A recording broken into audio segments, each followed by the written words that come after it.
If you look upon these things that happen now in Paris, could that happen in Sweden also? Yes, it has happened in Sweden. I think about 3 years ago we had one self-bomber that came from UK, and he tried to make an explosion in the middle of the shopping time in Christmas in the city of Stockholm.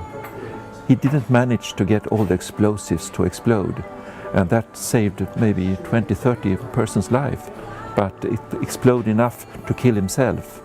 And of course the police made a lot of investigations of that, and I think that we are always afraid of what's happening when young people are going from Sweden to be IS fighters in Syria and places like that.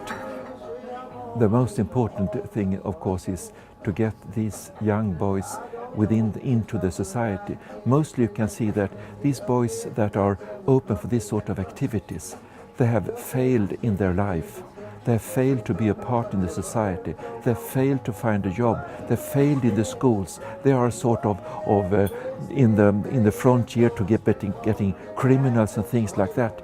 And then they find a sort of self-esteem of I have the right religion, and they start to be cruel against their sisters. There are these that are attacking their sisters for not behaving right and like that, and they have a sort of odd sense of what the religion is about. And these are maybe easy for those that are trying to find these weak boys to get them into these positions.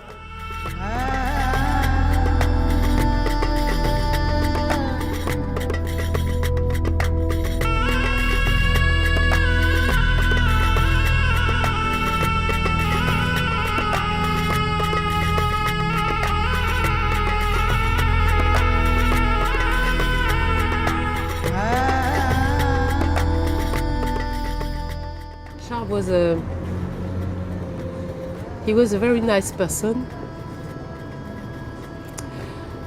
He was a man very simple who didn't make a tralala, as you know. He was not just, oh my God, I'm sharp. No. He was very soft. He was always speaking softly, but very strong in his convictions. And his convictions were that when you are a cartoonist working for Charlie Hebdo, you can draw whatever you want if the law doesn't prohibit it. And he was saying, my law is a French law of the French state, it's not the law of the Quran, or not even the Quran, because the Quran doesn't prohibit to draw Muhammad. You have Qurans of the 15th century with drawings of Muhammad. In the Shiite tradition, you can draw Muhammad. It's only on the Sunni. On the Wahhabites. And he was. I liked him very much because he was strong. He has clear ideas and firm convictions. Since 2011, when their offices were burnt, criminally burnt, because they had published a cartoon of Muhammad.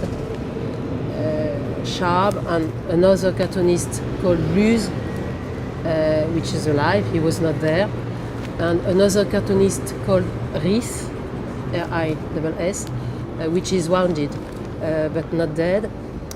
Were living with the cops to protect them. So 3 persons from, at least 3, or more, who were under protection? 3 persons, but these, since I don't know exactly when, several months, maybe 1 year, there was only Shab. Mm-hmm. The others had told, for us it's okay, and I think that the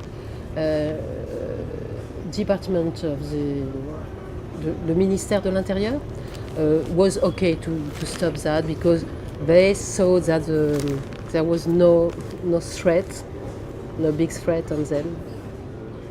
No, Shab was still under protection.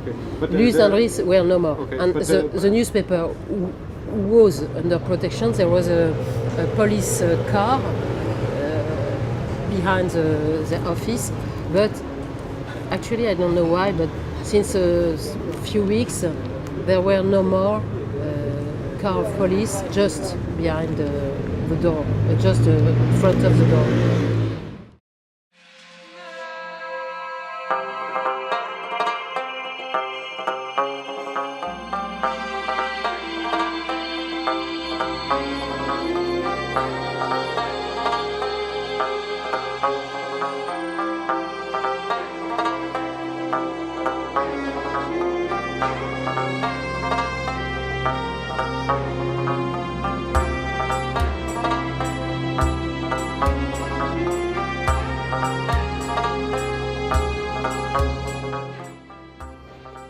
Islam is hating discrimination between people. We are the same. We have one father, one mother. Adam is our father, Eve is our mother, and we are still human beings. What do you think, how many Muslims here are currently in Belgium? About 500,000 Half a million. or more. How do you feel? I mean, there are probably... Everybody sad. Believe me, everybody sad and feel sorry for what happened. Nobody understand what's going on.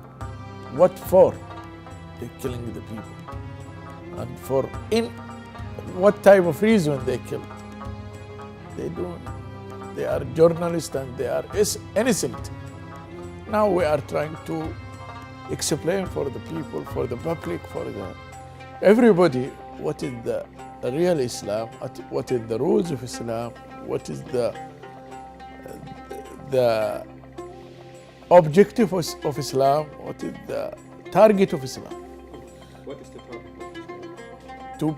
To live in peace. This is our main target, to live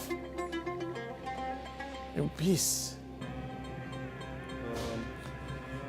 And we try to solve conflict. If there is conflict,